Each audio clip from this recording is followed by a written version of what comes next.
अब इस आग में कई लोग जलेंगे।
अंधा है क्या? देख के नहीं चल सकता क्या? अंधा ही हूँ भाई। अरे अरे भाई सॉरी, मेरी छड़ी मुझे पता नहीं था। आपको ऐसे नहीं निकलना चाहिए, कहीं चोट लग जाएगी आपको। माफ करिए, पर मुझे ध्यान देना चाहिए। ठीक है, आराम से जाइएगा। जी जी। आप चले जाएंगे या मैं छोड़ के आऊँ? नहीं नहीं, मैं चला जाऊंगा। ठीक है, थैंक यू।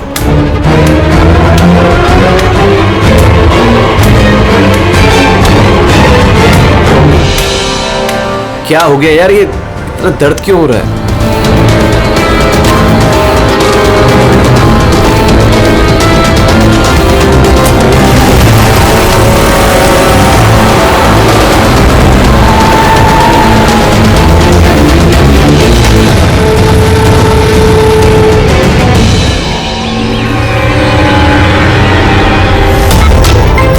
कुछ नहीं होगा रमन, तुम्हें कुछ नहीं होगा। होल्ड ऑन रमन, पैर पकड़ो। डॉक्टर इंजेक्शन, जल्दी fast, quickly.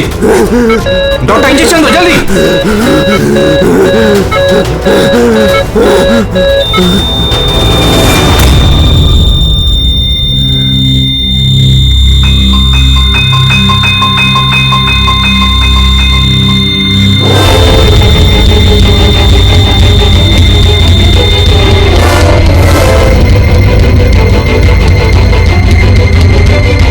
Oh my God, he's dead. और इनकी मौत नेचुरल भी नहीं है। अब क्या?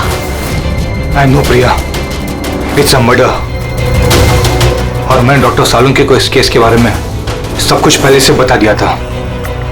अब तक तो उन्होंने फाइंड आउट कर भी लिया होगा कि रमन की मौत की वजह क्या होगी। जहर? रमन की मौत जहर से हुई है? हाँ बस, बहुत खतरनाक जहर है। ये पहले इंसान के दिमाग पर असर करता है। पहले डिलेरियम, फोटोफोबिया, एमनेशिया। उसके बाद ये जहर इंसान के बाकी के अंगों पर असर करता है। बाकी के अंग धीरे धीरे काम करना बंद कर देते हैं और इंसान की मौत हो जाती है। सर साहब, इसका कोई एंटीडोट तो होगा ना? हर जहर का एंटीडोट होता है टेडी, लेकिन उसके लिए हमें उस जहर के बारे में पूरी जानकारी होनी चाहिए। बस ये जहर आसानी से पकड़ में नहीं आता है। मुझे भी बहुत सारे टेस्ट करने पड़े इसे ढूंढने के लिए। सर, जहर दे के मारना एक अलग बात है, और ऐसा जहर देना जिससे इस तरफ तड़प के मरे, ये जरा चौंकाने वाली बात नहीं लगती। लेकिन ये जो भी कोई है, ऐसी नफरत करता था रमन के साथ कि उसने उसे ऐसी खतरनाक मौत दे दी। समझ में नहीं आता कौन हो सकता है ये। कौन होगा? कोई भी हो सकता है सर। सर, रमन को जुए की लत थी।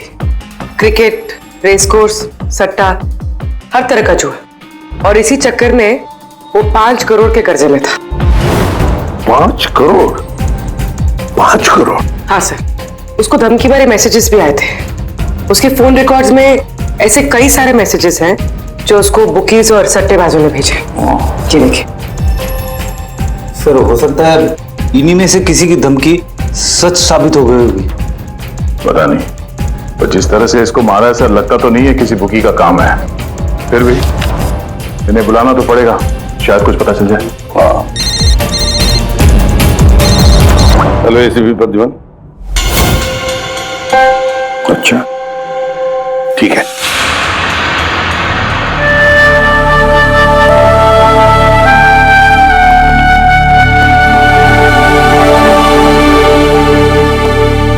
आप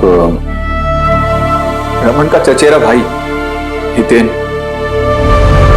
हितेन, किसी ने रमन का खून कर दिया है। क्या लगता है आपको किसने किया होगा? मुझे नहीं पता सर। बुरे काम का बुरा नतीजा। एक ना एक दिन तो ये सब होना ही था सर। हम किसने किया, कैसे किया, ये तो नहीं पता सर। लेकिन इतने सारे लोगों से दुश्मनी, इतने सारे लोगों का कर्जा, उन्हीं में से किसी ने। अच्छा, आपके अलावा परिवार में इनका और कौन?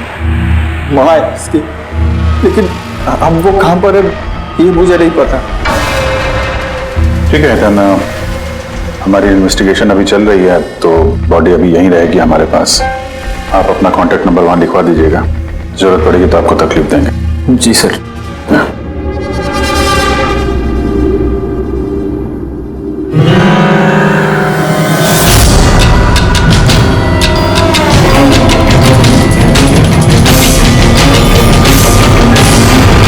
सबका उतना दुखी है नहीं जितना ही दिखा रहा है। हाँ, बॉडी ले जाने की जल्दी नहीं थी, जैसे ही बोला जाओ तो निकल गया। कोई पूछताछ नहीं कब मिलेगी बॉडी। गड़बड़ है, गड़बड़ है ये हितेन, बड़ी गड़बड़ है। ऐसे लग रहा था जिसे ये बात पक्की करने आया था कि रमन मरा है या नहीं। नजर रखो उस पर। रमन, रमन बेटा, रमन क्या हुआ बेटा?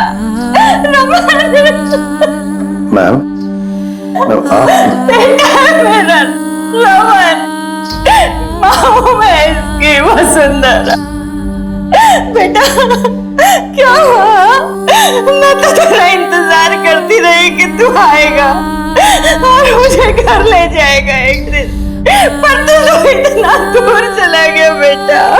रमन, और आप अपने बेटे रमन के साथ नहीं रहती थी?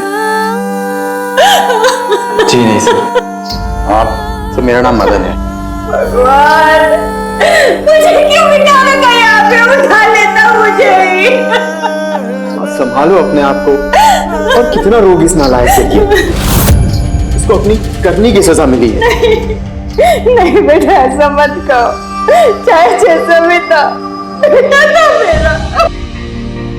क्यों, ऐसा क्या किया था इसने इनके साथ? इन्हें अपने ही घर से बाहर निकाल दिया, सड़क पर छोड़ दिया अकेले। ऐसा क्यों? बोला माँ बहुत कर्जा है, घर बेचना पड़ेगा और मेरा खर्चा भी नहीं उठा सकता, इसीलिए मुझे छोड़ दिया।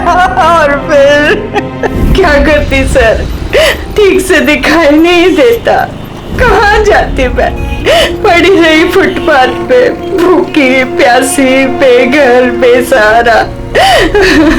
फिर शायद भगवान को दया आ गई और उसने उस फरिश्ते को भेज दिया। उसका चेहरा तो नहीं देखा मैंने, लेकिन उसने मुझे अपने साथ चलने के लिए कहा और मैं चली गई। एक बड़ा आदमी मुझे इसके पास ले गया। सर, दरअसल मेरी एक संस्था है, संयुक्त वृद्धाश्रम। हम वहां पर कोशिश करते हैं कि इन जैसे बुजुर्गों को घर जैसा प्यार और सम्मान मिल सके। माँ जी मुझे वृद्धाश्रम के गेट पर मिली थी एक चिट्ठी के साथ, जिसमें लिखा था कि इनका ख्याल रखना। बस उसी दिन से संयुक्त वृद्धाश्रम इनका घर बन गया। आज सुबह लैंडलाइन पे फोन आया कि इनके बेटे की मौत हो गई है। बस इनसे रहा ही नहीं किया। माँ है ना। मेरी आपसे विनती है, इसके कातिलों को छोड़ना मत सर। जरूर सजा दिलवाना सर, जरूर सजा दिलवाना। देखिए माँ जी, मैं आपसे वादा करता हूँ, हम रमन के कातिल को नहीं छोड़ेंगे, उसे कड़ी से कड़ी सजा दिलवाएंगे।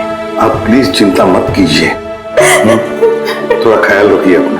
मदन, इनका ख्याल रखना है। और एक बात, किसी भी चीज की आप लोगों को जरूरत पड़े तो हमें जरूर याद करना। कमाल है। तारिका, हॉस्पिटल के डॉक्टर्स की रिपोर्ट के हिसाब से इसकी जांघ पर ये जो निशान है ना, ये या तो किसी एलर्जी का है या फिर किसी जहरीले कीड़े मकोड़े के डंक का निशान है।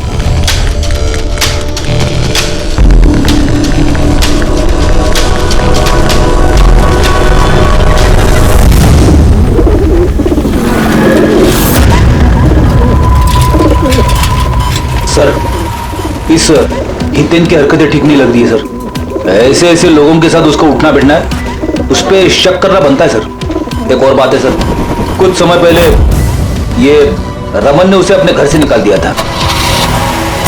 अब रमन के मरने के बाद वो उसकी प्रॉपर्टी हड़प करने की कोशिश कर रहा है सर। एक मिनट, यहाँ आएंगे प्लीज। इसकी स्किन पे ना मुझे कुछ अजीब सा दिख रहा है।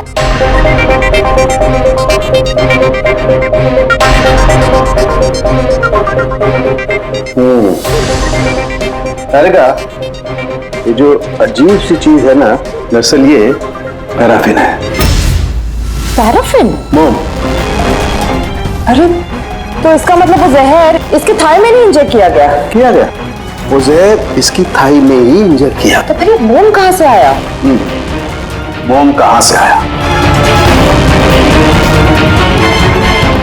तारिका, यहां से खूनी ने जहर इंजेक्ट किया। दरअसल ये जहर मोम से, पैराफिन से कोटेड था, इसीलिए इसकी इस चमड़ी पर भी और इसके खून में भी हमें पैराफिन मिला है। क्योंकि खूनी नहीं चाहता था कि जहर तुरंत इसके शरीर में जाकर के असर दिखाए, इसलिए उसने इसे कोट कर दिया।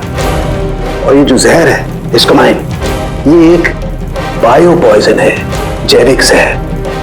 खूनी ने इसे मोम से कोट किया, इसके शरीर में इंजेक्ट किया और फिर इसके शरीर की गर्मी से मोम पिघलने लगा और वो जहर इसके खून में मिलकर के अपना असर दिखाने लगा। मतलब ये जहर किसी लिक्विड फॉर्म में नहीं, बल्कि पैलेट यानी छोटी गोली के फॉर्म में इसके शरीर में डाला गया है। एग्जैक्टली।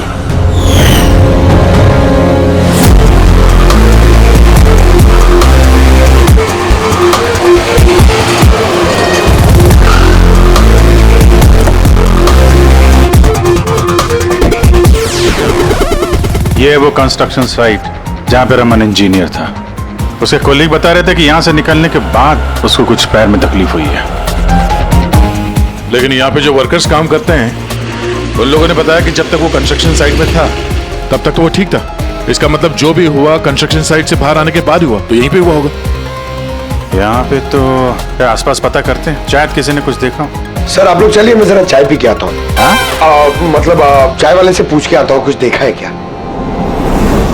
अभिजीत, ये बच्ची कंस्ट्रक्शन साइट के सामने अखबार बेच रही है, पूछते हैं उससे।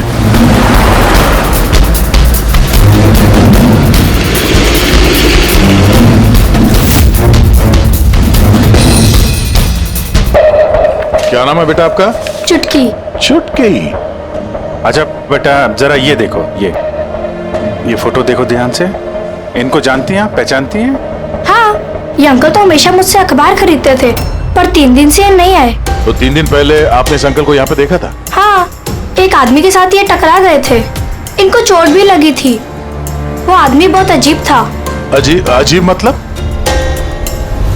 ओ, अबे अंधा है क्या? देख के नहीं चल सकता क्या? अंधा ही हूं भाई।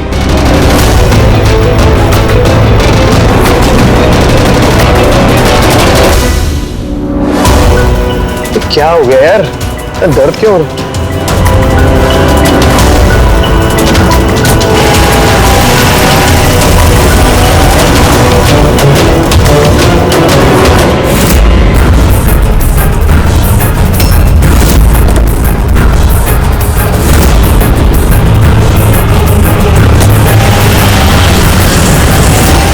नहीं था और उसी ने हमला किया रमन पे। अच्छा बेटा, आप वो जो अंकल थे उनको पहचान सकते हो? देखा था आपने उनको ठीक से? नहीं। अच्छा, वो कार का नंबर देखा आपने? नहीं अंकल, वो अंकल को कार चलाते देख मैं एकदम चौंक गई थी, इसलिए कार का नंबर याद नहीं है। पर क्या बात है अंकल, इंजीनियर अंकल ठीक तो है ना? नहीं बेटा, उन्हें कुछ नहीं हुआ। वो अभी किसी दूसरे कंस्ट्रक्शन साइट पे चले गए, अब वो यहाँ पर नहीं आएंगे। Thank you. आप इस समय अखबार बेच रही हो, स्कूल नहीं जाती आप?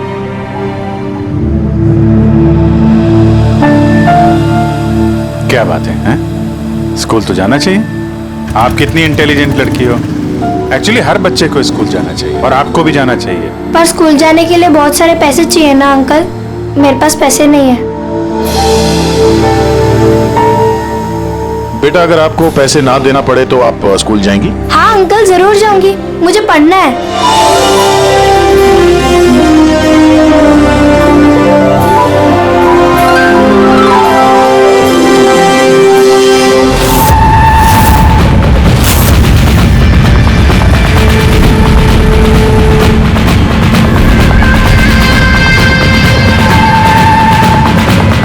समीर, अब तुम्हारी बारी। हाँ बोलो। हाँ यार, तुम्हें एक बार में समझ में नहीं आता है। देखो, मैंने तुम्हें पहले भी कह दिया है कि तुम कुछ भी कर लो, मैं इस खंडहर के लिए एक कौड़ी भी खर्च नहीं करने वाला।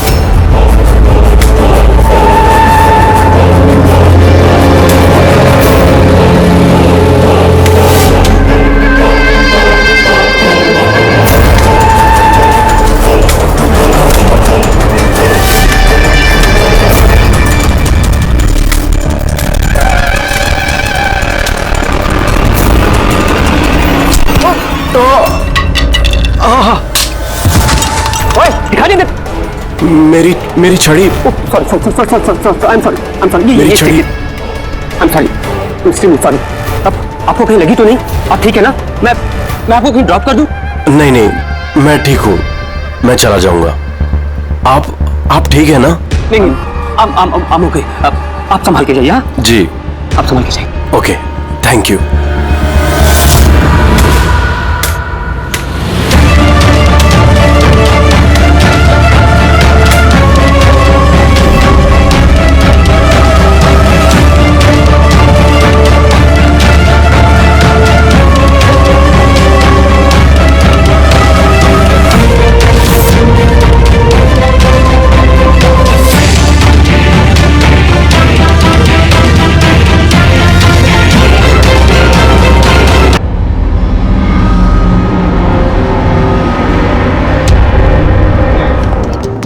क्या पता चला?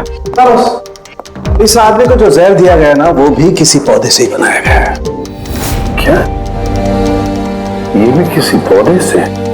हाँ बस, लेकिन ये कौन सा जहर है, ये अभी तारिका पता कर रही है। इस जहर का नाम है रिकिनस कम्युनिस, और ये जहर पहले वाले जहर से भी बहुत ज्यादा तेज और खतरनाक है। रिकिनस? ये किसी पौधे का नाम है क्या? हाँ फ्रेडी, ये किसी पौधे का नाम है। और बॉस, ये कोई आम पौधा नहीं है, बहुत मुश्किल से मिलता है। और खूनी जो कोई भी हो बॉस, उसे पौधों के बारे में बड़ी अच्छी जानकारी है। हाँ, जानकारी तो होनी चाहिए पौधों के बारे में, तभी तो। लेकिन सर, इन हत्याओं की वजह क्या है? ना तो हमें रमन की हत्या का कारण पता है और ना समीर का, और दूर दूर तक इन दोनों का एक दूसरे से कोई संबंध भी नहीं है। सर, समीर और रमन के बीच में एक चीज तो कॉमन है। क्या?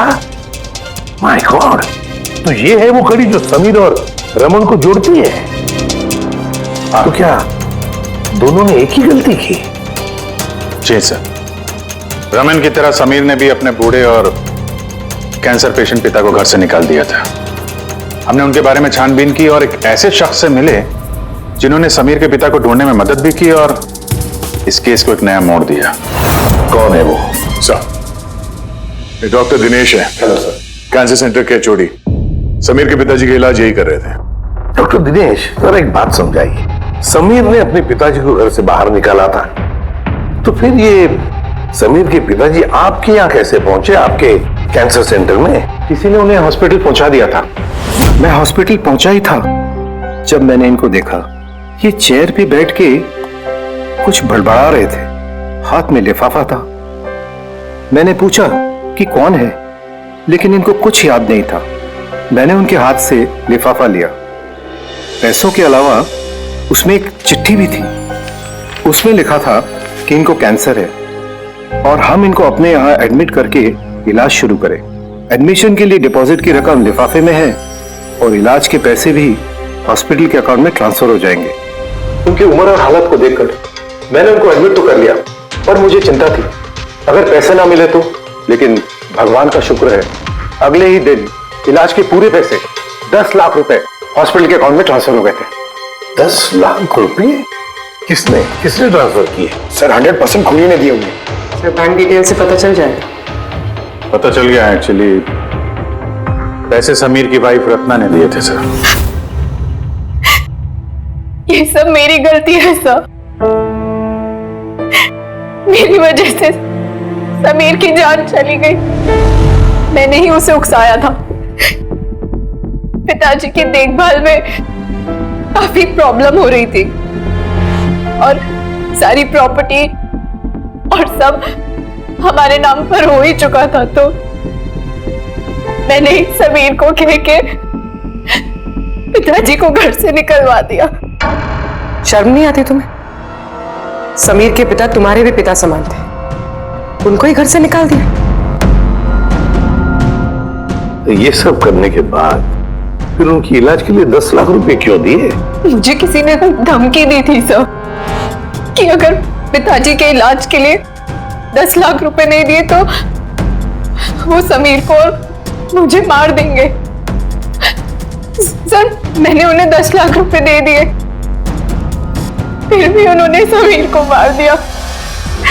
और अभी भी कहा है कि अगर हर महीने पिताजी के इलाज के लिए 50,000 रुपए नहीं दिए तो वो मुझे भी मार देंगे। किसी पे शक है तुम्हें? नहीं। उसके बारे में कुछ याद है? उसकी आवाज, उसका लहजा, कुछ भी याद नहीं। सर प्लीज मुझे बचा लीजिए। सर मैं मरना नहीं चाहती। सर मैं पिताजी को घर ले आऊंगी, मैं उनकी पूरी देखभाल करूंगी, पूरी कोई तकलीफ नहीं होगी। सर आप प्लीज मुझे बचा लीजिए। सर प्लीज मुझे बचा। कुछ नहीं होने देंगे तुम्हें हम। तो भी जिस नंबर से धमकी भरे कॉल आते थे वो नंबर ले लो, पता करो कहाँ का है। आप चलिए।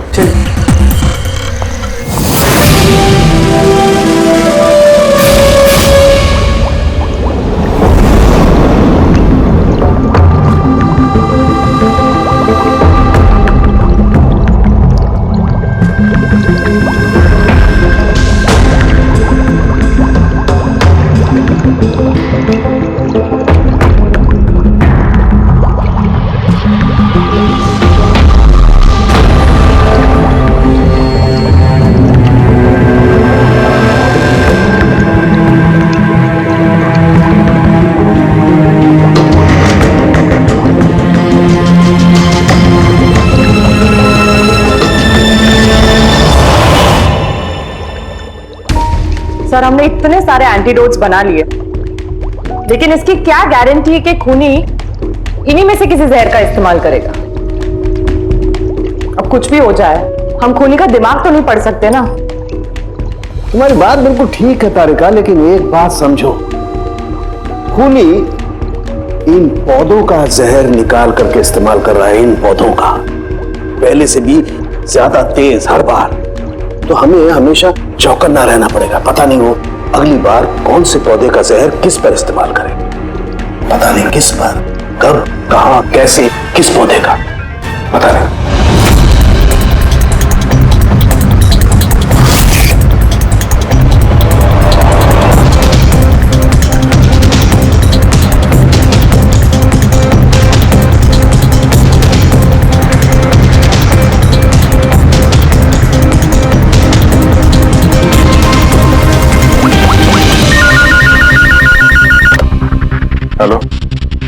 हाँ हाँ पूर्वी बता।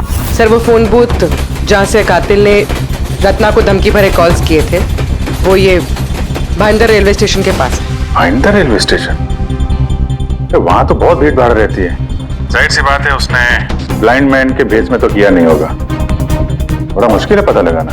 सर किसी को कुछ पता तो नहीं है, लेकिन एक खास बात यह है कि ये कॉल्स सुबह 11 से 12 के बीच किए गए हैं और रेलवे स्टेशन के पास एक बस स्टैंड भी है जहाँ से बस जाती है पुणे। बस स्टैंड भी पास में ही है, तो ट्रेन से भी जा सकता है और बस से भी।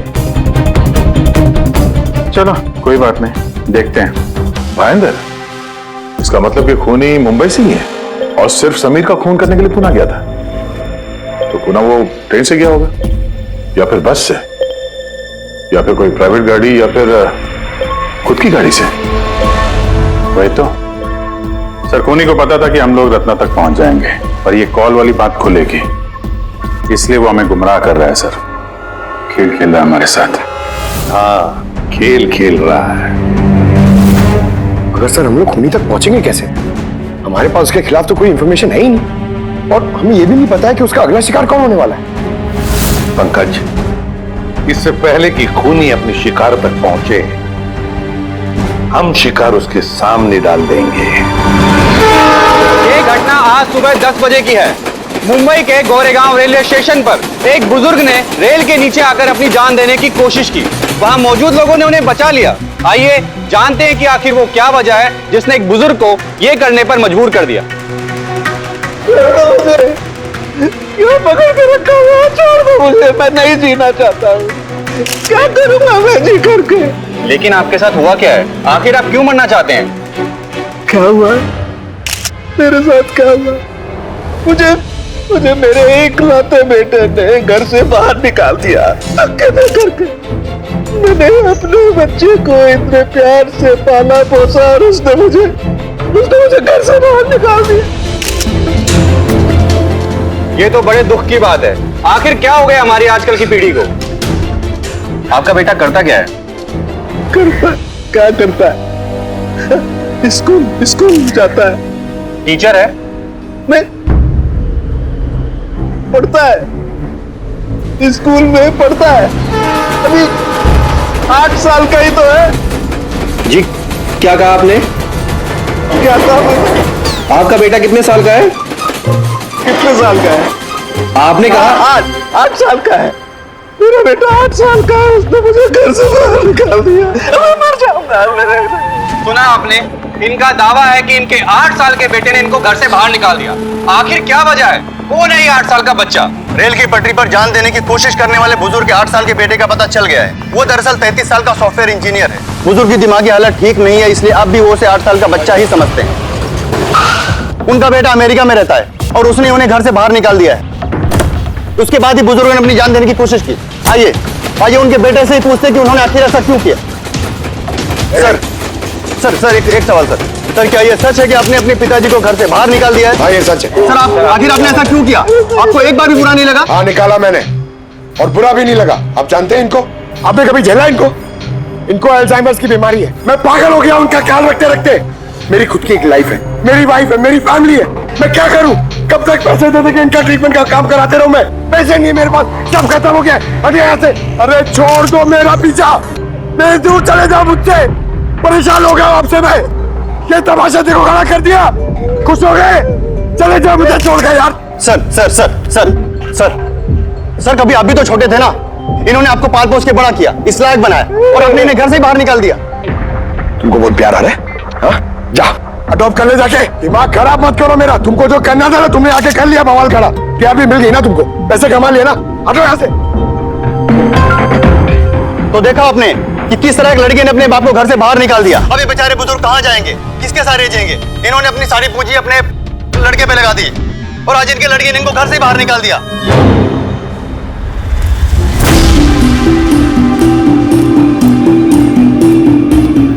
बड़े बच्चे गुब्बारे ले लो जल्दी। गुब्बारे वाला गुब्बारे ले लो। अरे बेटा गुब्बारे ले लो। गुब्बारे वाला गुब्बारे ले लो। गुब्बारे ले लो, गुब्बारे गुब्बारे ले लो बेटा, गुब्बारे गुब्बारे ले लो,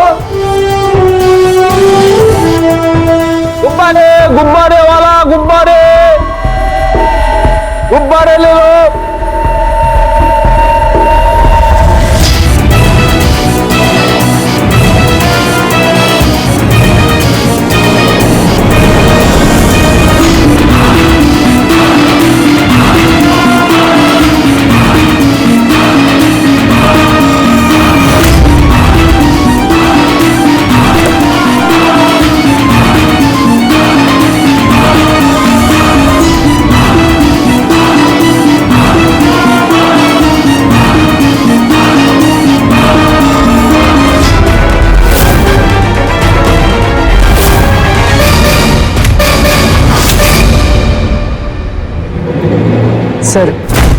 सर एक अंधा बिल्डिंग की तरफ आ रहा है।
इतने सारे लोग? सर, इतने सारे अंधे एक साथ? हमने तो एक सोचा था, यहाँ तो 8-10 निकले। लगता है ये कोई चाल है। एक मिनट आप लोग रुकिए। एक मिनट, यहाँ कैसे आ गए आप लोग? आइए। ये आप सब कहाँ हैं आप लोग? यहाँ पे क्या बात है? क्या हुआ? यहाँ आंखों का फ्री चेकअप होने वाला है। संपत है आप? संपत? उसने ही बुलाया था हम लोगों को। देखिए, यहाँ पे ऐसा कोई शिविर नहीं है। कौन संपत कौन है? किसने बुलाया आपको? उसने ही तो बुलाया था यहाँ।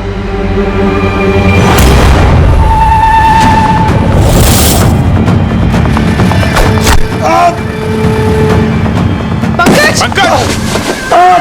पंकज! क्या हुआ? पंकज! वो रहा। पकड़ो उसे। छोड़ना नहीं।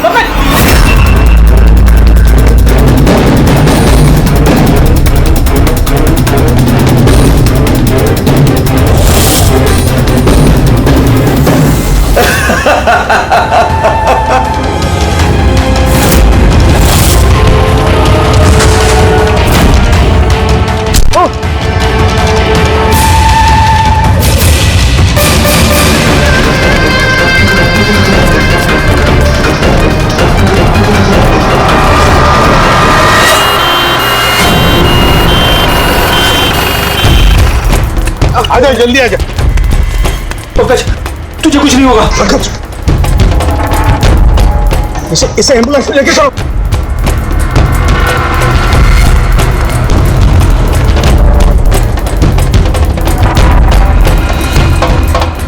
पंकज, पंकज, तुझे कुछ नहीं होगा। पंकज, तारिका, ये लो, इससे जहर का पता करो। अगर जहर का पता नहीं चला तो हम एंटीडोट नहीं दे पाएंगे। मेरी बात सुन रहे हो तुम? सुना नहीं है पंकज, आंखें बंद मत होने देना। अभी हमारे पास इसका एंटीडोट हो, वरना हमें इसे हॉस्पिटल ले जाना पड़ेगा। एंड आई एम श्योर ये वाला जहर पहले वाले जहर से बहुत ज्यादा स्ट्रॉन्ग है। तारिका, एक काम करो, नेशनल बायो सेंटर को फोन करो और उसे लाइन पर रखो।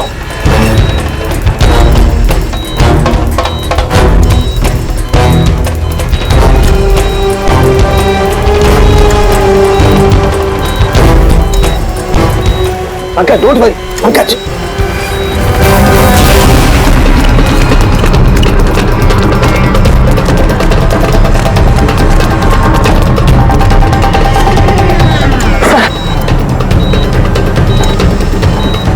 माय गॉड, ये नहीं हो सकता है।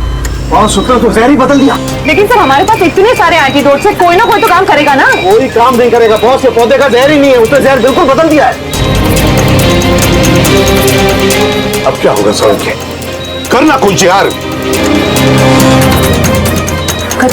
पंकज की ब्रीदिंग, सब ठीक हो जाएगा। हाँ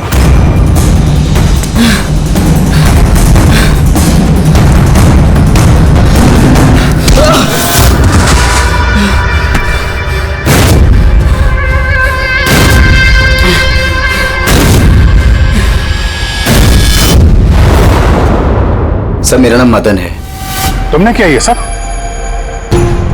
क्यों पड़े हो मेरे पीछे? मैंने जो किया सही किया। लोगों की जान लेना सही है? मैंने सिर्फ बुरे लोगों को सजा दी है सर। जो लोग अपने माँ बाप का ख्याल नहीं रखते ना, उनको इस दुनिया में जीने का कोई हक नहीं होता। जब मेरी माँ की मौत हुई थी तो मेरी दुनिया उछल गई थी। उसी वक्त मैंने संयुक्त वृद्धाश्रम की शुरुआत की थी। सर वहां पर जितने भी बुजुर्ग माँ बाप आते हैं ना, सब अपने बच्चों के सताए हुए होते हैं। ये देखकर मेरा खून खौल जाता है। मैंने उसी वक्त ये फैसला किया था कि मैं इन सबको सबक सिखाऊंगा, इसीलिए मैं मार देता हूं इनको। क्या गलत किया मैं? सर कुछ करो सर। कुछ नहीं कर सकते जब तक उस जहर का कंपोजिशन नहीं पता लगेगा। फ्रेडी हम कुछ भी नहीं कर सकते। अगर इसे गलत एंटीडोट दे दिया तो ज्यादा खतरनाक होगा यार। सर पंकज की हालत तो बिगड़ती जा रही है। सर पल्स गिर रही है, हॉस्पिटल ले जाना पड़ेगा। हॉस्पिटल जाके कुछ नहीं होगा, हमारे पास इतना वक्त नहीं है वहां जाकर टेस्ट करें। मुझे इस जहर का नाम चाहिए यार। पंकज हेलो। हाँ सर, हाँ सर पकड़ा गया। सर खूनी मदन है। हाँ जहर हम पता करते हैं। कभी पता नहीं चलेगा तुमको, कभी पता नहीं चलेगा तुम लोग। उसने भी पापा को सताया। मदन गाड़ी। Oh no, Madan Madan Madan Madan ambulance बुलाना पड़ेगा जल्दी। नहीं सर, कोई फायदा नहीं है। मेरा काम हो गया है। नहीं मदन, मान लिया तुमने उन लोगों के साथ जो कुछ भी किया, मान लिया, लेकिन तुमने जिसे वो जहर चुबाया है वो बेगुनाह है, निर्दोष है, उसने कुछ नहीं किया। वो जहर कौन सा बताओ? हाँ? BTX। सब उस जहर का नाम BTX है। सारंग, जहर का नाम है BTX।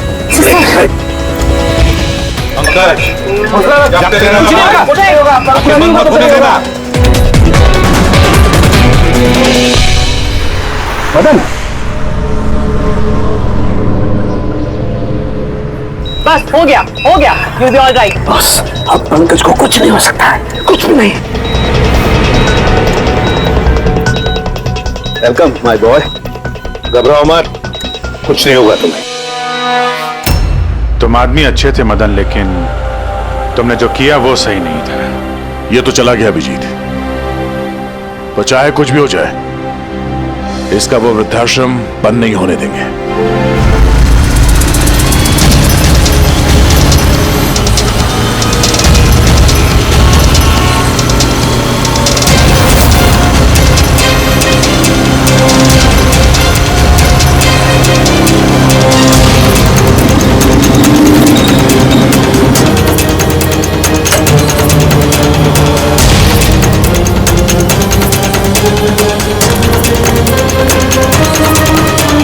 एक मिनट,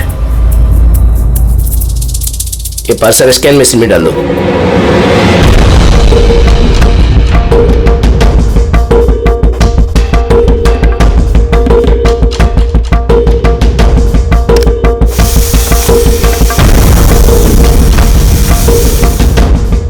ये पार्सल रिसेप्शन में दे दो।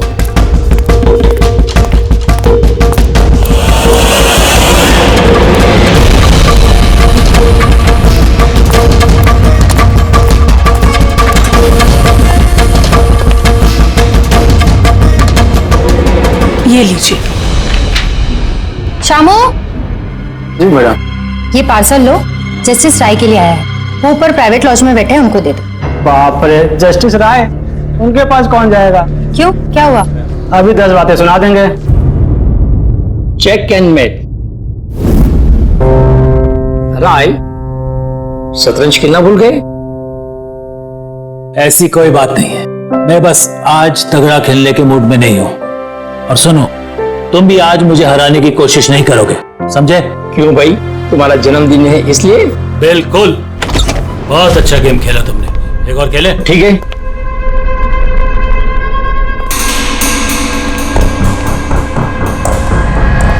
हेलो सर, राय सर। क्या है? हैप्पी बर्थडे सर, आपके लिए पार्सल आया। ठीक है, रखो इधर, रखो इधर आओ। अब क्या हुआ सर? ये लो। Thank you sir, thank you very much sir. Happy birthday sir. कुछ चाहिए तो बोलिएगा सर। ठीक है। उसने सोचा भी नहीं होगा डांट की जगह टीप मिलेगी। ये सब लोग ना मुझे घूसट और खड़ूस समझते हैं, लेकिन मुझे इससे कोई दिक्कत नहीं है। इनफैक्ट मुझे मजा आता है। अरे ये सब छोड़ो, पैकेट खोलो ना, क्या है?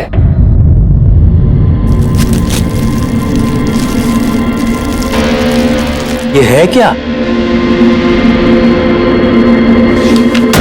देश के सर्वश्रेष्ठ कानूनी दिमाग को सम्मान पूर्वक भेंट।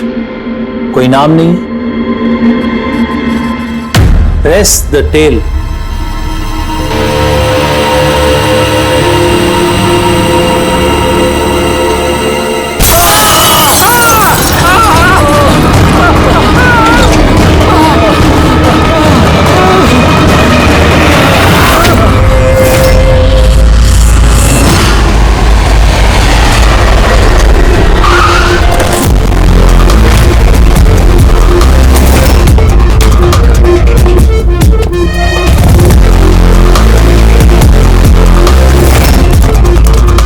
आपने कहा था बॉम्ब ब्लास्ट हुआ है? हाँ सर, लॉन्च में सर। वो दोनों वहीं थे सर।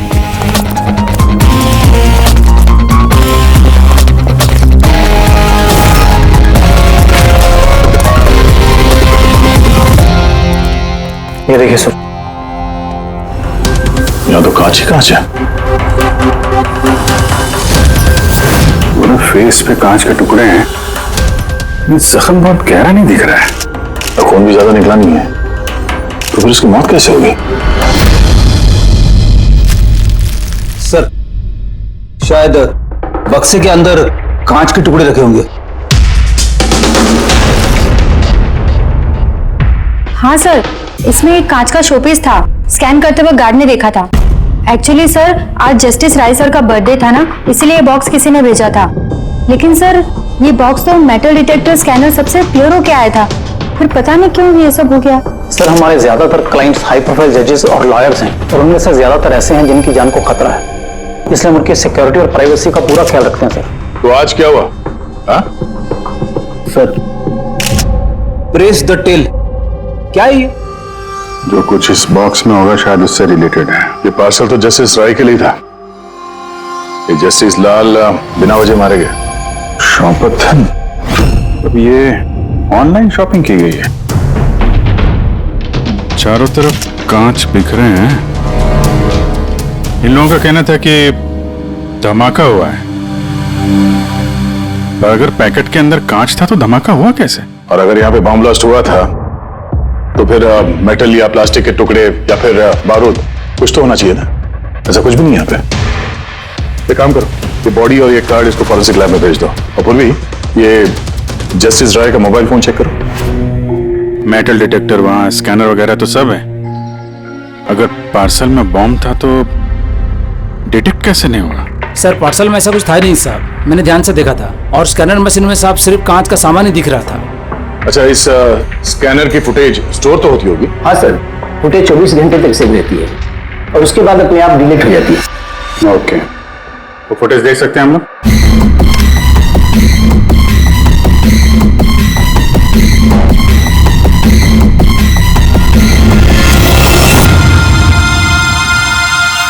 ये क्या? कोई शोपीस तो लग रहा है। देखिए सर, कहीं कोई मेटल है ही नहीं और इतना पारदर्शी कांच ही हो सकता है। जब वो डिलीवरी बॉय आया था तब की फुटेज है? हाँ सर, और कल बारिश की वजह से सीसीटीवी कैमरा खराब हो गया था। आप कह रहे थे सिक्योरिटी का बड़ा इंतजाम है, ये आपका इंतजाम है? Sorry sir.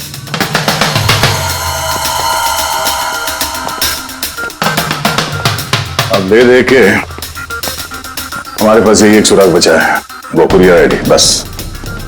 चलो एक छोटा सुराग तो हाथ लगा, बाकी फॉरेंसिक लैब में सारों के साथ भी कुछ ना कुछ जरूर ढूंढ निकालेंगे।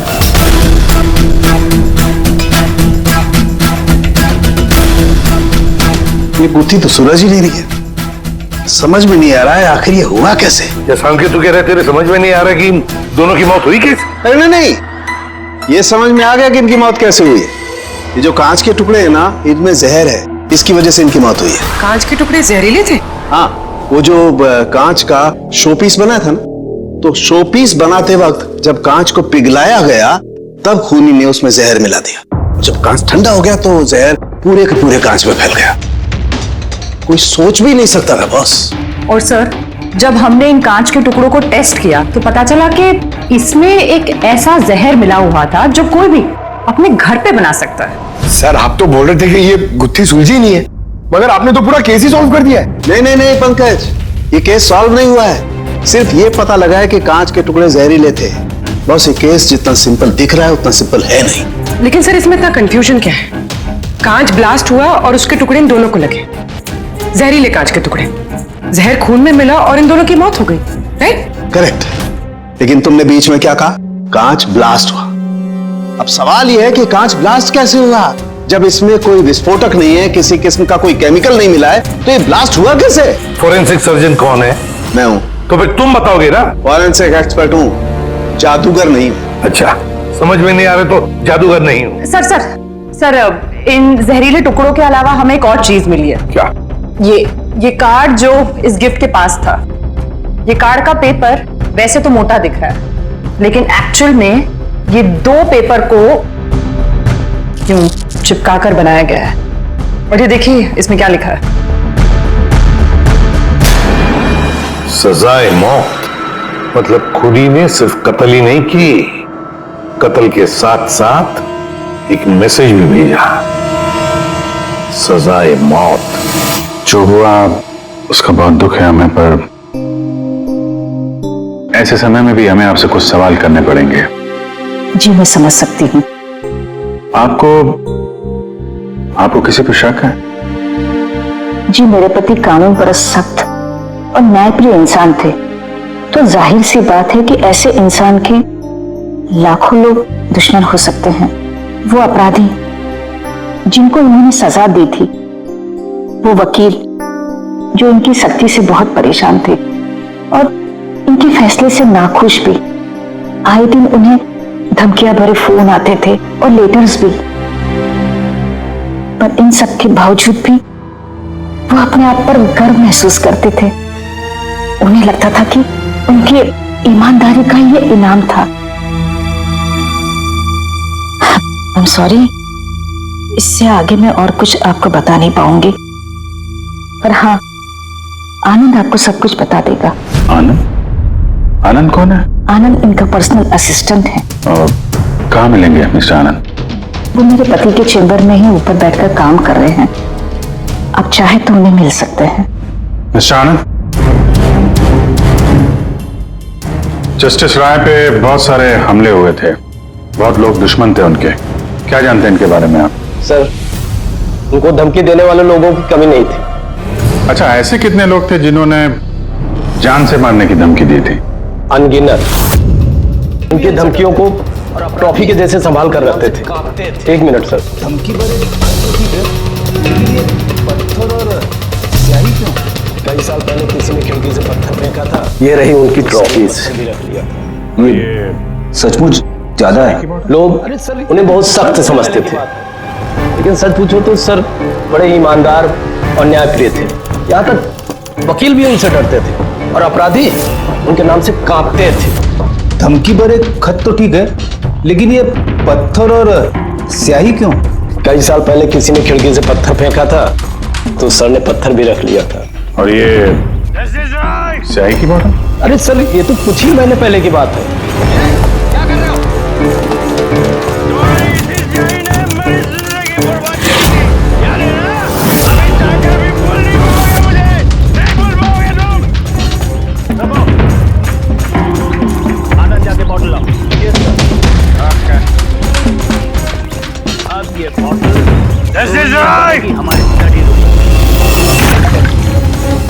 क्या कर रहे हो? तुम्हारी इसी स्याही ने मेरी जिंदगी बर्बाद की थी, याद है ना? अभी चाहकर भी भूल नहीं पाओगे मुझे, नहीं भूल पाओगे तुम। सबकी डिटेल चाहिए। आनंद जाके बॉटल लाओ। ये सर। अब ये बॉटल सोवेनियर बनेगी हमारे स्टडी रूम में। कमल को इस हरकत की वजह से फिर से जेल हुई, शायद और कोई अब भी जेल में ही हो। तो नहीं है इसमें कि हमें पता चल सके कि ये सारी चीजें अपने कब्जे में ले लो। और मिस्टर आनंद, जज साहब को जिन जिन लोगों ने धमकी दी है सबकी डिटेल चाहिए हमें, सबकी लिस्ट चाहिए। यार वीरेन प्लीज यार एक बार फिर से पता करो यार, शायद कुछ पता चल जाए। सर जब ये पॉसिबल है ही नहीं तो पता चलेगा कैसे? देखिए आप सिर्फ मुझे कांच के टुकड़े दिखा रहे हैं, ना इसमें बारूद है, ना केमिकल है, ना कोई मेटल, और कोई विस्फोटक पदार्थ भी तो नहीं है इसमें कि हमें पता चल सके कि ये ब्लास्ट की वजह क्या है। यार वीरेन वहां पर जो कुछ था वही दूंगा ना, वहां पर सिर्फ कांच के टुकड़े थे और कुछ नहीं था। तो सर ये बॉम्ब ब्लास्ट है ही नहीं, क्योंकि दुनिया में ऐसा कोई भी बॉम्ब नहीं बना है जो सिर्फ कांच के टुकड़ों से बना हो। कांच में विस्फोटक गुण होते ही नहीं है सर, ट्राई टू अंडरस्टैंड। मुझे मालूम है कांच में विस्फोटक गुण नहीं होते, लेकिन वहां पर ब्लास्ट हुआ है, ब्लास्ट में सिर्फ कांच के टुकड़े मिले और कुछ मिला ही नहीं है यार। तो सर आई विश कि आप ये केस जल्द से जल्द सॉल्व कर लें, ताकि हमें भी तो पता चले कि ये ब्लास्ट हुआ कैसे।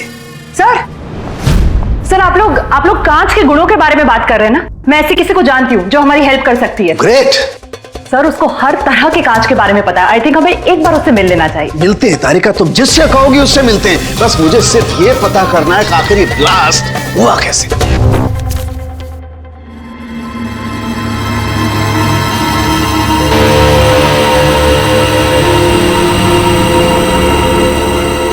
हाँ भाई, कहाँ तक पहुँचा? सर बस 2 मिनट हो जाएगा, 2 मिनट। ओके, देखें पूर्वी को क्या मिला। फोन से कुछ पता चला राय साहब के? हाँ सर, कुछ अजीब से मैसेजेस मिले हैं जस्टिस राय और जस्टिस लाल के बीच। अजीब मैसेज? कैसे हैं? ये देखिए सर, ये मैसेजेस हैं या शायद कोई कोड्स हैं जो नंबर्स और लेटर्स को मिला के बनाए गए हैं।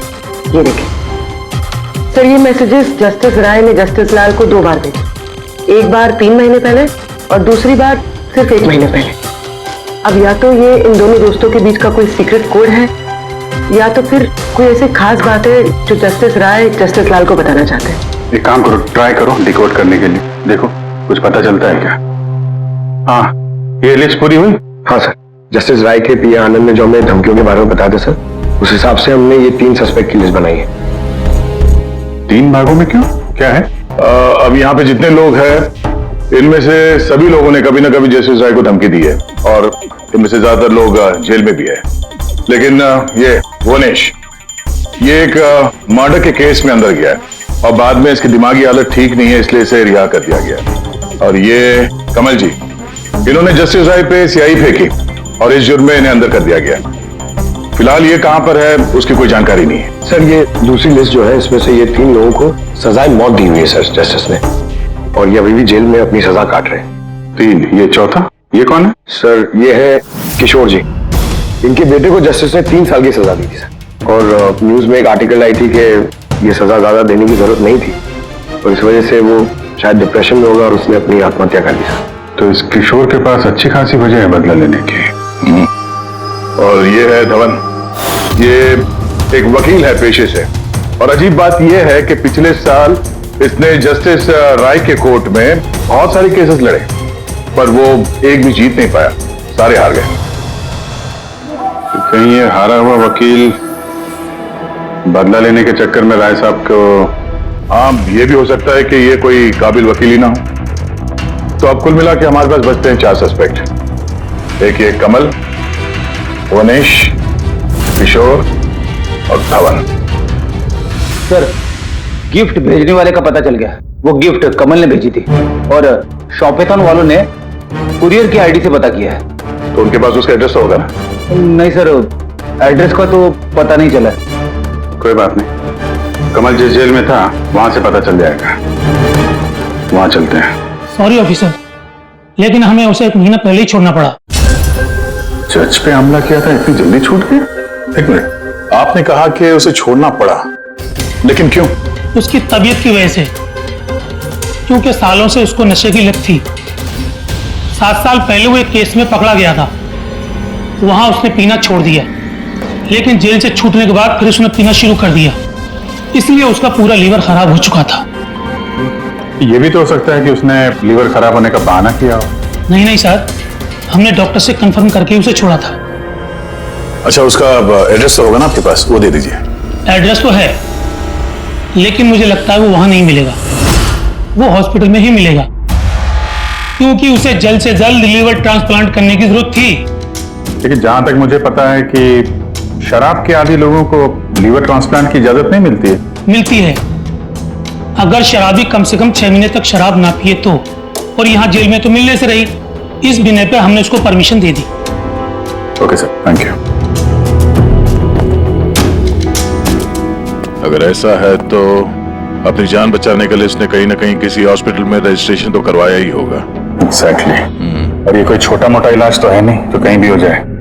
शहर में गिने चुने हॉस्पिटल है जहां पे ट्रांसप्लांट हो सकता है। वहीं ढूंढते हैं इस कमल को। अरे तारिका, ये तुम कहाँ ले आए भाई मुझे? मैंने तो सोचा तुम किसी ग्लास फैक्ट्री में लेके जाओगी। बट एनीवे, ये जो कुछ भी है ना, है बड़ा खूबसूरत। शुक्रिया। आप sir, she is my friend Vivian. ये ब्यूटीफुल आर्ट गैलरी इसी की है। ये ऐसे खूबसूरत आर्ट पीसेस बनाती रहती हैं, और कांच के भी। And Vivian, he is doctor Salunkhe. Hello. अच्छा यार, वी नीड योर हेल्प। हमें कांच और कांच की चीजों के बारे में इंफॉर्मेशन चाहिए, एक मर्डर मिस्ट्री सॉल्व करने के लिए। अच्छा विवियन, ये सारी चीजें आप ही ने बनाई हैं? जी। ऑब्वियसली आप ही ने बनाई होंगी, लेकिन कैसे? बहुत आसान है। वैसे तो ज्यादातर चीजें कांच को पिघलाकर बनी है। प्रोपेन टॉर्च से कांच पिघलाया जाता है और उसी पिघलाए हुए कांच को मनचाहा आकार दे दिया जाता है।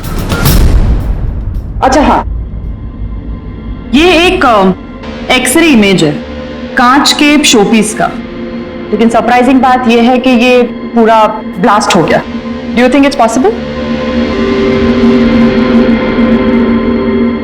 इसका आकार तो बूंद जैसा है, लेकिन समझ में नहीं आ रहा कि ये है क्या।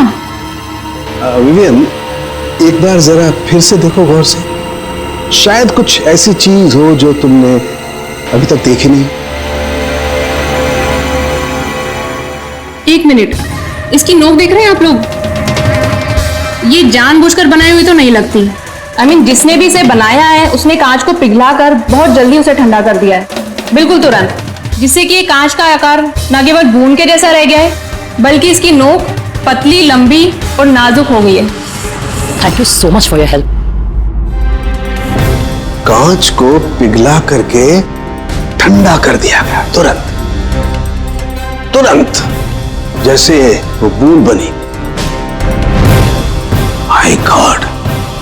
तारिका, हमें लैब में चलना है तुरंत, फौरन। और हाँ, वो विवियन, हमें आपकी वो प्रोपेन टॉर्च चाहिएगी प्लीज। किशोर, धवन, भुवनेश, अब तीनों को जस्टिस राय के खून के सिलसिले में यहां बुलाया गया है। मर गया? बड़ा भगवान बनता था, लोगों की जिंदगियों का फैसला करता था। चलो अच्छा है, अब मर गया। सर, इसे देख के तो लगता है कि ये दिमागी हालत से ठीक नहीं है। हो सकता है नाटक कर रहा हूं। असाइलम की अटेंडेंस स्लिप है इसकी।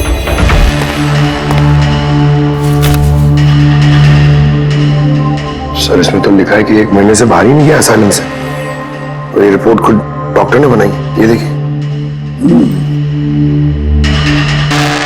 ठीक है, ले जाओ इसे। चलो चलो उठो।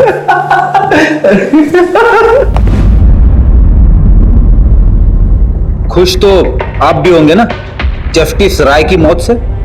देखिए, मैं मानता हूं कि मेरे बेटे ने गलती की थी, गलत संगत में पड़ गया था वो, लेकिन न तो उसका गुनाह इतना बड़ा था और न ही उसकी उम्र कि उसे माफ न किया जा सके।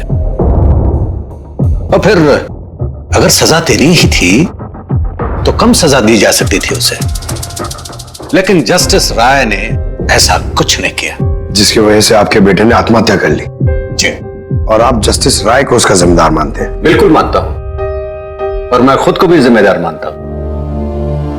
शायद मेरी अपनी परवरिश में कोई कमी रह गई थी। और धवन जी, आपने पिछले साल में जस्टिस राय के कोर्ट में 17 केसेस लड़े हैं और आप 17 के 17 केसेस हार गए। आपको भी गुस्सा आया होगा, इसलिए आपने तो इस वजह से मैंने उनका खून कर दिया, ऐसा सोच रहे हैं आप? इससे बचकानी सोच कोई हो ही नहीं सकती। इस वजह से कोई किसी का खून करता है क्या? इस जजमेंट की वजह से आपके क्लाइंट्स आपको छोड़कर चले गए। वकील के तौर पर आपकी बदनामी हुई। जस्टिस राय ने ना सिर्फ आपके खिलाफ जजमेंट दी, बल्कि आपके प्रैक्टिस के खिलाफ, आपकी वकालत के खिलाफ जजमेंट दी। सर, मैं मानता हूं आपने जो कुछ भी कहा सच है, लेकिन इससे यह कतई साबित नहीं होता कि मैंने उनका खून कर दिया है। धवन जी, साबित नहीं हुआ तो क्या हुआ? हो तो सकता है ना। देखिए सर, मेरी इतने सालों की प्रैक्टिस है, इस पेशे में कोई नया नहीं हूं मैं। सर, मैंने इतने सालों तक मेहनत करके बहुत नाम कमाया है, लोग जानते हैं मुझे। और सर, जिस वक्त जस्टिस राय का खून हुआ, उस वक्त मैं कहां था, क्या कर रहा था, किसके साथ था, इन सब बातों का ब्यौरा दे सकता हूं मैं, वो भी गवाहों और सबूतों के साथ। एक बात मत भूलिए धवन जी, खून एक पार्सल की वजह से हुआ है, और जिस वक्त खून हुआ उस वक्त खूनी वहां पर मौजूद नहीं था, समझे आप? इसलिए आपके गवाह और आपके सारे सबूत हमारे लिए कोई मायने नहीं रखते। आप सिर्फ भूलिएगा मत कि जब तक ये केस सॉल्व नहीं होता, आप हमारे शक के दायरे में हैं।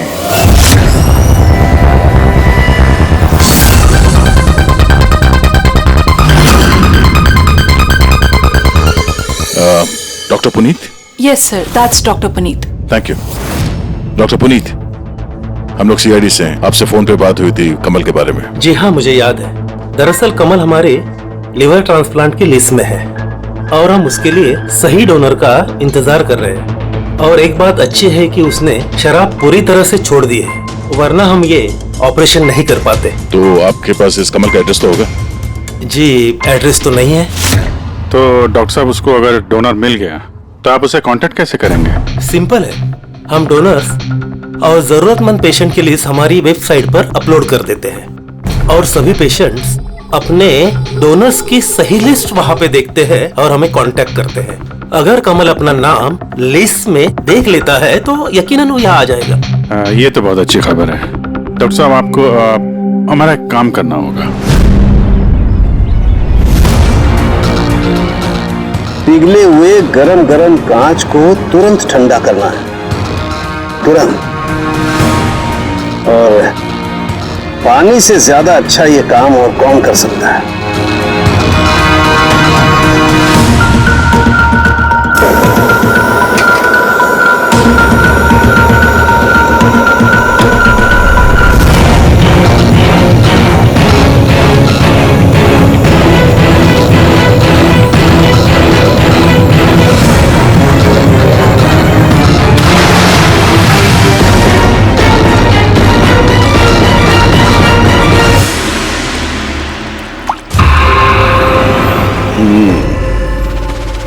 तो ऐसे बनी ये कांच की बूंद।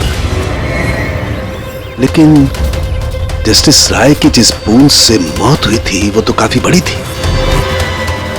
ठीक है, मैं भी एक बड़ी बूंद बनाने की कोशिश करता हूं।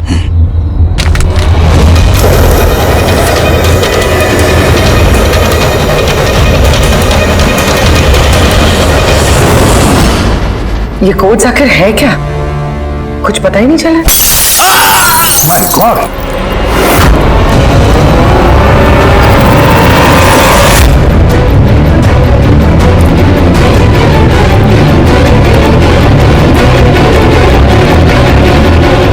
अरे सर, सालू के साहब क्या हुआ? सर क्या हुआ? सर ये सब हुआ कैसे? कहीं आप बॉम्ब तो नहीं बना रहे थे? हाँ। क्या? बॉस, जस्टिस राय को और जस्टिस लाल को जिस तरह के बॉम्ब से मारा गया है ना, मैंने पता कर लिया बॉम्ब किस तरह से बनाया गया। बहुत आसान है। वो कैसे सर? अरे यार, सब कुछ यही पूछोगे, थोड़ी मारम पट्टी तो करने दो यार। बस कांच के इस बूंद जैसे आकार को सिर्फ एक ही तरीके से बनाया जा सकता है, गरम गरम पिघले हुए कांच को पानी में गिराकर, पिघला हुआ कांच पानी में गिरेगा और तुरंत ठंडा होकर के ये बूंद जैसा आकार ले लेगा। इसके इस आकार की वजह से ही इसे कांच के आंसू भी कहा जाता है। यार, कांच के आंसू के बारे में छोड़, कैसे बनते हैं? ये कांच का आंसू फूटा कैसे, ये बता पहले। वही तो पता करने की कोशिश कर रहा था बॉस। मैंने इस कांच के आंसू मतलब इस बूंद के अगले सिरे को बहुत मोड़ने की कोशिश की, लेकिन कुछ नहीं हुआ। उसके बाद मुझे याद आया, पार्सल के साथ मैसेज भी आया था और उस मैसेज में लिखा हुआ था प्रेस द टेल। मैंने ये इसकी दुम, इसकी पूंछ को दबाया, बम। आपको मालूम ही है सर, ये पूंछ दबाई और टूट गया, ये कुछ समझ में नहीं आया। मैं समझा। दरअसल ये सब कुछ होता है कांच के अणुओं में भीषण भौतिक तनाव की वजह से। जैसे ही कांच, गरम गरम कांच, पिघला हुआ कांच एकदम ठंडा होता है, इसके अणुओं में बहुत जबरदस्त भौतिक तनाव हो जाता है और फिर इसकी पूंछ को जब तोड़ा गया तो जबरदस्त भौतिक तनाव की वजह से इसके अणु एकदम बिखर गए और बूम, ब्लास्ट। ये सब कुछ कोई आम आदमी जान ही नहीं सकता। इसे जानने के लिए भौतिक विज्ञान की अच्छी खासी जानकारी होना बहुत जरूरी है।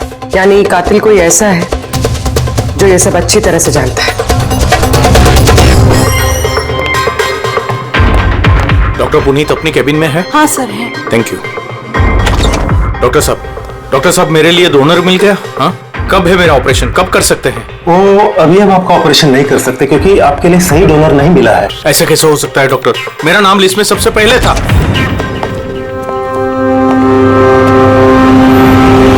देखिए, मेरी सजा काट चुका हूं पूरी तरह से, फिर आप लोग मुझे कहां लेके जा रहे हैं? मैंने ऐसी कोई गलती भी नहीं की है। जस्टिस राय का खून हो गया है। क्यों किया खून? जस्टिस राय का खून? लेकिन मैंने कुछ नहीं किया। आपने शॉपटाउन वेबसाइट से जस्टिस राय के लिए उनके जन्मदिन पे तोहफा भेजा था ना? नहीं तो मैंने कोई तोहफा नहीं भेजा था। तुमने कुछ नहीं किया तो फिर तुम अंडरग्राउंड क्यों थे?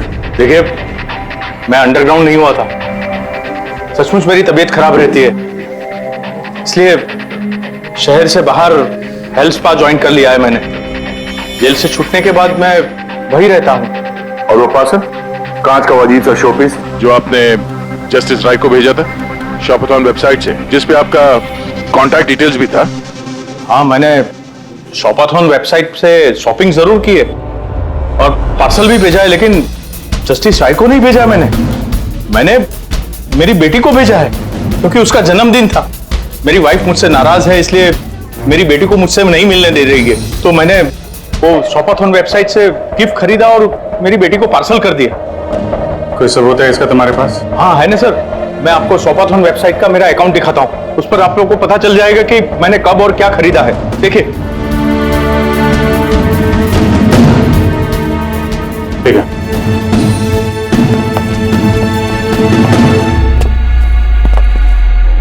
ये आदमी तो वाकई सच बोल रहा। इसने तो वो गिफ्ट अपने बेटी के लिए खरीदा था, और वो भी जस्टिस राय की मौत के 2 हफ्ते पहले। मतलब कातिल जानबूझ के हमारा ध्यान इसकी तरफ भटका रहा था। यानी वो जो कोई भी है, उसे कमल की पूरी हिस्ट्री के बारे में मालूम था।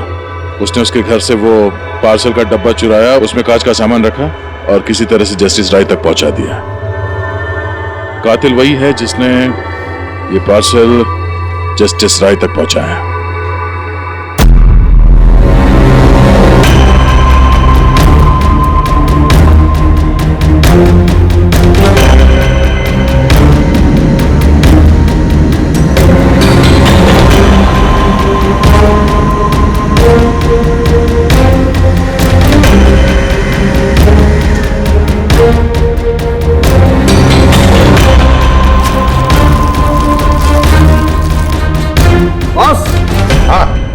एक मिनट जरा गौर से देखो, इस एड्रेस के नीचे की तरफ एक और एड्रेस, और ये दोनों पते अलग अलग हैं। डैम इट, एक सुराग मिला था वो भी गलत निकला। मतलब कमल बेकसूर है। बस मैं इस कागज को लैब में ले जाकर के अच्छी तरह से चेक कर लेता हूं। ठीक है सर। हाँ। सब मिल गया। एक सबूत गया तो दूसरा मिल गया। कोड डिकोड हो गया। कोड में क्या है? सर वो कोई कोड्स नहीं है, सिंपल मैसेजेस है। उन दोनों डेट्स पे जब जस्टिस राय ने जस्टिस लाल को मैसेजेस भेजे थे, उन दोनों डेट्स पे दो बातें कॉमन थी। कौन सी बात? सर पहली बात, उन दोनों डेट्स पे दोनों जजेस में से एक शहर से बाहर था, और दूसरी बात, उन दोनों डेट्स पे संडे था। और जिस दिन कत्ल हुआ है उस दिन भी संडे था। Exactly sir. और मारे जाने से पहले वो दोनों शतरंज खेल रहे थे। यस। जो मैसेजेस जस्टिस राय ने जस्टिस लाल को भेजे हैं वो कोई कोड्स नहीं, शतरंज की चालें थी। वो दोनों चाहे कहीं भी हो अपना शतरंज का खेल जरूर पूरा करते थे। जहां छोड़ा अगली बार वहीं से पकड़ते थे।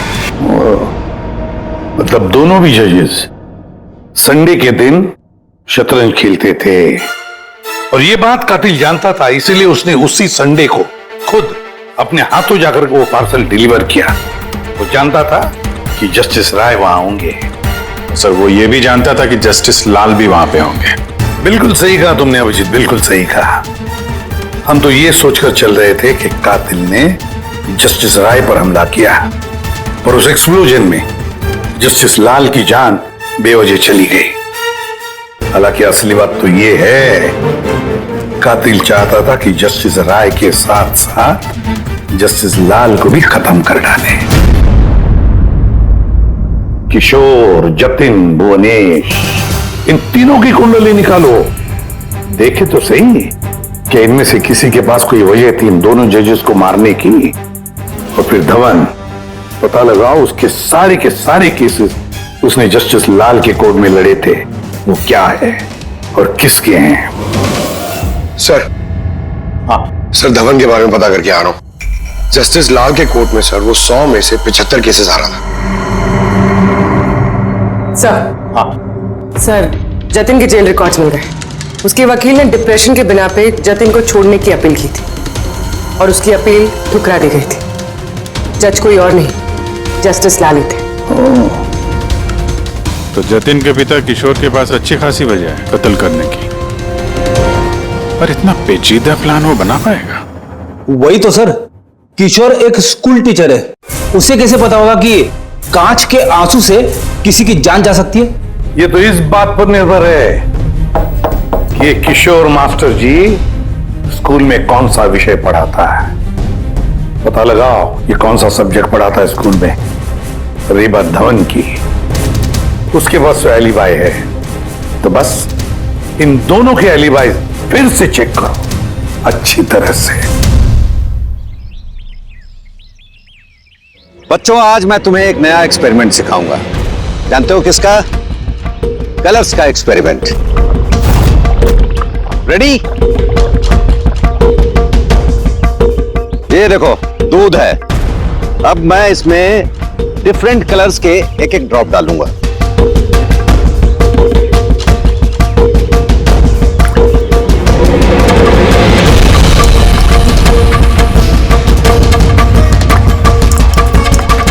Now come here.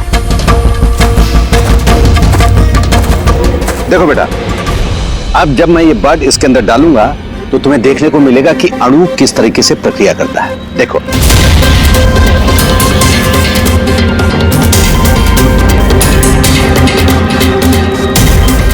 देखा? इसे कहते हैं विज्ञान का जादू। कमाल है।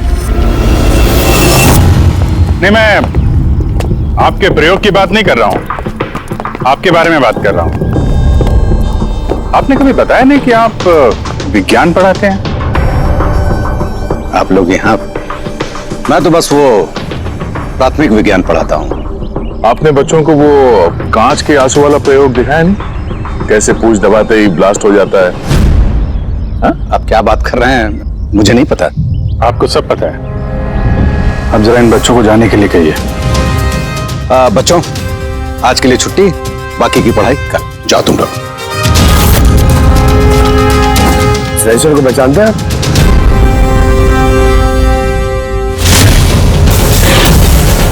रविवार याद है आपको, जिस दिन टीचर पेरेंट मीटिंग थी? और उसी दिन जस्टिस लाल और जस्टिस राय का खून भी हुआ था।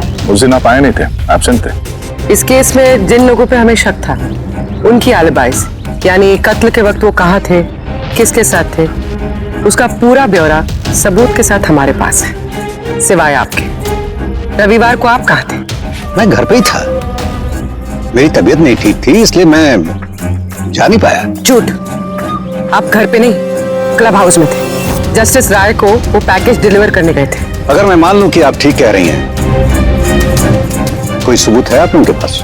सबूत तो खैर अभी नहीं है। अच्छा, ये जो आप ये जो प्रयोगशाला यहाँ बनाया हुआ आपने, यहाँ पे जो बच्चों को दिखाते हैं, इसके अलावा कहीं प्रयोग करते हैं या यही जगह है? नहीं, बस यहाँ पे यही एक खुली बड़ी जगह है जहाँ मैं बच्चों को कुछ इंटरेस्टिंग प्रयोग बताता हूँ। अच्छा,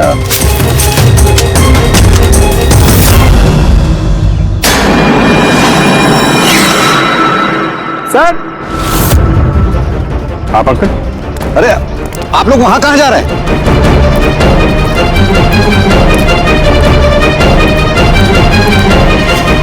अरे ये क्या कर रहे हैं आप?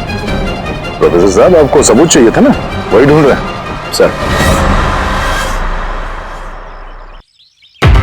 पहचान रहे हैं ना इसे आप? ये तो एक टुकड़ा है, ऐसे बहुत सारे टुकड़े यहाँ मिलेंगे अगर यहाँ पे आसपास खोदा गया तो। क्या आपको भी पता है? ये कोई साधारण कांच के टुकड़े नहीं है डॉक्टर साहब। आपने जो एक्सपेरिमेंट्स किए थे और जो प्रयोग सफल नहीं हुए, आपने उन कांच के टुकड़ों को लाकर यहाँ पर दबा दिया, है ना? अभी आप सच बोलेंगे कि इस कांच को हम जाके टेस्ट करें? क्योंकि अगर इसमें टेस्ट किया तो इसमें वो जहर जरूर मिलेगा। हाँ, मैंने ही उन दोनों को मारा है, क्योंकि उन दोनों ने मिलकर के मेरे बेटे को मारा है। मैंने उसी वक्त ठान लिया था कि इन दोनों से अपने बेटे की मौत का बदला लूंगा मैं।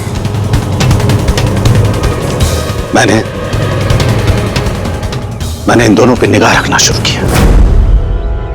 एक दिन बच्चों के लिए इंटरनेट पे कुछ अनोखे प्रयोग ढूंढ रहा था मैं, तभी मुझे ये कांच के आंसू का प्रयोग मिला। मैंने सोच लिया कि अपने बेटे को इंसाफ दिलाने का यही एक तरीका है। मुझे पता था कि कमल जस्टिस राय पे स्याही फेंक चुका है और अभी अभी जेल से छूटा है। मुझे उसकी बेटी के बारे में भी पता था। मैं जानता था कि वो उसे बर्थडे गिफ्ट जरूर भेजेगा। अरे भाई साहब, ये भी लेना।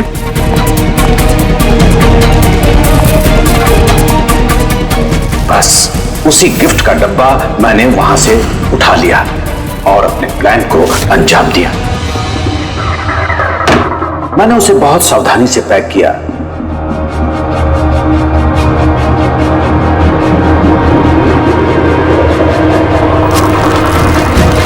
और फिर डब्बे पे पुराने एड्रेस के ऊपर नया एड्रेस लगाया। फिर मैंने उन दोनों की मौत का सामान वहां पहुंचा दिया। मुझे जो करना था मैंने कर दिया। मैंने उन दोनों से अपने बेटे की मौत का बदला ले लिया, उसे इंसाफ दिला दिया।